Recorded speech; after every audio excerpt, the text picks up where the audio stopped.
آج حافظ محمد یوسف صاحب اور ان کی اہلیہ آمنہ بی بی کو ان کے اکلوتے بیٹے نے گھر سے نکال دیا تھا۔ حافظ محمد یوسف نے امام مسجد سے فریاد کرتے ہوئے کہا کہ ہم دونوں کو کسی فلاح و بہبود کے ادارے میں پہنچا دیں۔ امام صاحب نے رحم کرتے ہوئے انہیں ایک الہی ادارے میں پہنچا دیا۔ اب آپ سنیں حافظ محمد یوسف کی کہانی ان کی اپنی زبان میں۔ میرا نام حافظ محمد یوسف ہے۔ میں کراچی کے علاقے مچھر کالونی کا رہائشی ہوں۔ میری اکلوتی اولاد میرا بیٹا حمزہ ہے۔ جب سے میں نے حمزہ کی شادی کی وہ صرف ایک ماہ میں سانس نیچے رہا۔ اس کے بعد اس کی بیوی کے کہنے پر حمزہ نے خود کو ہم سے الگ کر لیا اور بیوی کے ساتھ گھر کے اوپر والے حصے میں منتقل ہو گیا۔ نہ میں نے اور نہ ہی میری بیوی نے کبھی بیٹے سے کوئی شکایت کی، بلکہ ہم تو اس بات پر بھی اللہ تعالیٰ کا شکر ادا کر رہے کہ کم از کم آتے جاتے ہوئے ہم اپنے بیٹے کی شکل تو دیکھ لیتے ہیں۔ تمام والدین کے لیے ان کی اولاد بہت عزیز ہوتی ہے، اور خاص طور پر جن کے پاس صرف ایک ہی بچہ ہو، اس کی قدر اور بھی زیادہ ہوتی ہے۔ میرا بیٹا حمزہ بھی ہماری اکلوتی اولاد تھا۔ جب حمزہ کی عمر تقریباً 4 سال تھی تو ہم تینوں بازار سے واپس پیدل چل رہے تھے۔ حمزہ اپنی ماں کی انگلی پکڑے ہوئے چل رہا تھا اور میں ان سے کچھ فاصلے پر پیچھے پیچھے چل رہا تھا۔ ہم گندے نالے کے کنارے سے گزر رہے تھے جہاں کنارے پر کچرا بکھرا ہوا تھا۔ اچانک حمزہ کو کوئی ٹوٹا ہوا کھلونا نظر آیا۔ وہ ماں کی انگلی چھوڑ کر کچرے کی طرف بھاگا۔ اسی دوران اس کا پاؤں پھسلا اور وہ گر کر کروٹوں لیتے ہوئے نالے کی طرف جانے لگا۔ سب سے زیادہ حیرت کی بات یہ تھی کہ میری بیوی نے مجھے آواز دینے یا کسی سے مدد مانگنے کے بجائے خود اپنے بیٹے کو بچانے کے لیے نالے میں چھلانگ لگا دی۔ اس نے نہ تو نالے کی غلاظت کے بارے میں سوچا، نہ ہی اس کی گہرائی کے بارے میں کہ اگر وہ ڈوب گئی تو شاید اس کی لاش نکالنے کے لیے بھی کوئی اس گندگی میں نہ اترے۔ جب آمنہ بی بی نے نالے میں چھلانگ لگائی تو میری نظر ان پر پڑی۔ میں بھی دوڑ کر نالے کے کنارے پہنچا اور اندر کود گیا، مگر نالے میں گرنے سے پہلے ہی میں نے دیکھا کہ حمزہ اب بھی کنارے سے لڑ کھڑا تھا۔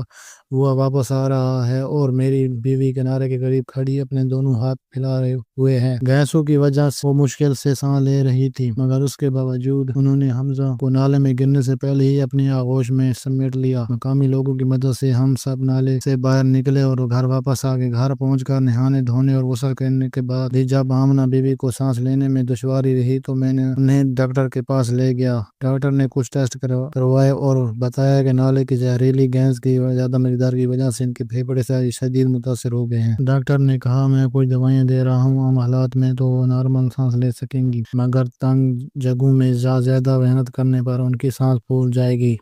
اگر یہ حالت طویل عرصے تک رہی تو موت بھی واقع ہو سکتی ہے۔ میں دعائیں لے کر اپنی بیوی کے ساتھ گھر واپس آیا۔ جب آمنہ بی بی کچھ صحت یاب ہوئی اور نارمل سانس لینے لگیں تو میں نے ان سے اس واقعے کا ذکر کرتے ہوئے پوچھا، تم نے دونوں ہاتھ پھیلا کر حمزہ کے نیچے آنے کے انتظار کیوں کیا؟ انہوں نے گود میں سوئے ہوئے اپنے لال بیٹے کا ماتھا چومتے ہوئے جواب دیا، میں نے دونوں ہاتھ پھیلا کر اس لیے انتظار کیا کہ کچرے کے ڈھیر سے پھسل کر گرنے کی وجہ سے کہیں میرے بیٹے کو پتھر لا کر زخمی نہ ہو جائے یا کانچ لوہے کی کوئی فکر چیز چبھ کر زخم نہ لگ جائے، اور اگر زخم لگ بھی گیا تو میرا ہاتھ اس کے زخم پر لگنے سے اسے تکلیف نہ ہو۔ میری بیوی کے ان الفاظ میں ماں کی محبت کی واضح جھلک تھی۔ میرا دل بے ساختہ بھر آیا، آنکھوں میں آنسو آ گیا۔ میں سوچنے لگا کہ میری ماں بھی مجھ سے اتنی ہی محبت کرتی ہوگی۔ کاش آج میری ماں زندہ ہوتی تو میں اس کے پاؤں دھو کر وہ پانی پی لیتا۔ وہی حمزہ جسے ہم نے جوان ہونے تک بہترین تعلیم اور تربیت دی، پھر جب اس کی شادی کی تو شادی کے 1.5 ماہ بعد ہی اس نے ہم سے علیحدگی اختیار کر لی اور بیوی سمیت اوپر والے حصے میں چلا گیا۔ پہلے 1.5 سال تک وہ ہم سے بات کرتا رہا، ہم خیریت پوچھتا رہا اور ہمارے پوچھنے پر اپنی خیریت بھی بتا دیتا، مگر آہستہ آہستہ یہ سلسلہ ختم ہو گیا۔ جب ہم بے اقرار ہو کر اس کی خیریت پوچھتے تو وہ اکڑ کر جواب دیتا اور ہمیں گالیاں اور برے الفاظ سناتا۔ بالآخر ہم نے ڈر کے مارے اس سے خیریت پوچھنا چھوڑ دیا۔ اب ہم صبح تہجد کی نماز پڑھتے اور حمزہ کی خیریت و سلامتی کے لیے دعائیں مانگتے۔ دعاؤں سے فارغ ہو کر منتظر گاؤں سے اس کے گھر سے نکل کر دفتر جانے کا انتظار کرتے تاکہ بیٹے کی شکل دیکھ سکیں۔ اسی طرح شام کو واپسی پر بھی عصر کی نماز کے بعد ہم دروازے کی طرف نگاہیں جمائے بیٹھ جاتے اگر حمزہ مغرب کی اذان تک نہ آتا تو آمنہ بی بی کی مغرب کی نماز تاخیر سے ہوتی اور وہ اس کی سلامتی کے لیے نوافل پڑھنے لگتی۔ وہ اسی حالت میں رہتی جب تک کہ میں جا کر حمزہ کی واپسی کی خبر نہ دے دیتا۔ جب حمزہ کا دوسرا بیٹا پیدا ہوا تو اس کی بیوی نے کہا اپنے والدین کو اوپر والے حصے میں بھیج دو کیونکہ وہ صرف 2 ہیں جبکہ ہم 4 ہو گئے ہیں۔ بچوں کو کھیلنے کی جگہ چاہیے، اوپر جگہ تنگ ہے اور بچوں کے سیڑھیوں سے گرنے کا خطرہ رہتا ہے۔ حمزہ نے بیوی کی بات مانتے ہوئے اوپر منتقل ہونے کا حکم دے دیا۔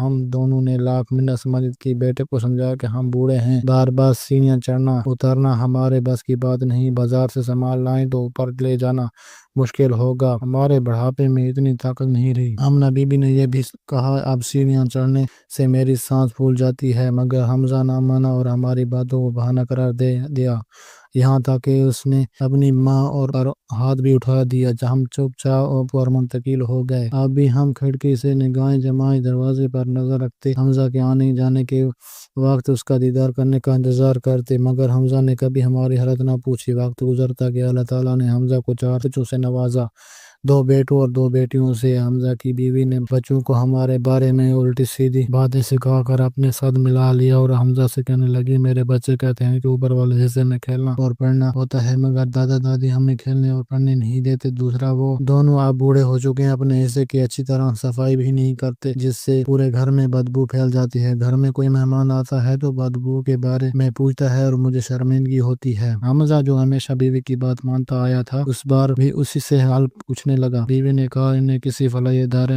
کے حوالے کر دو۔ حمزہ نے بغیر جھجک کے بیوی کے مشورے پر عمل کرتے ہوئے ہمیں گھر چھوڑنے کو کہہ دیا۔ جب ہم نے انکار کیا تو اس نے تشدد کرتے ہوئے ہم دونوں کو گھسیٹ کر دروازے سے باہر پھینک دیا اور کہا تم جیسی بدبو پھیلانے والوں کو میں گھر میں نہیں رکھ سکتا۔ ہماری لاکھ منت سماجت کے باوجود جب حمزہ نہ مانا تو ہم مجبوراً امام مسجد کے پاس گئے اور فریاد کی کہ ان کی توسط سے ایک فلاحی ادارے میں جگہ مل گئی۔ ہم سب کچھ ہوتے ہوئے بھی آج فلاحی ادارے میں رہ رہے ہیں۔ میں اپنی اس داستان کے ذریعے سب کو نصیحت کرتا ہوں، قرآن اور حدیث میں والدین کی خدمت اور فرما برداری کا سخت حکم ہے۔ آپ والدین کی خدمت اور ان کی قربانیوں کا بدلہ نہ صحیح تو کم از کم اللہ اور اس کے رسول صلی اللہ علیہ وسلم کی رضا کے لیے کر دیا کریں۔ کہیں ایسا نہ ہو کہ آپ کی اولاد بھی آپ کے ساتھ ہی ویسا سلوک کرے جو آپ نے اپنے والدین کے ساتھ کیا۔ ہماری ویڈیو اگر آپ کو پسند آئی ہے تو ضرور لائک کیجیے، اپنی رائے دینا چاہیں تو کمنٹس کیجیے، اچھی لگے تو شیئر کیجیے۔ اس کے ساتھ ساتھ اگر آپ نے ہمارا چینل سبسکرائب نہیں کیا تو ضرور کیجیے اور بیل آئیکن پر لازمی کلک کیجیے تاکہ ہماری ہر آنے والی ویڈیو آپ تک بر وقت پہنچ سکے۔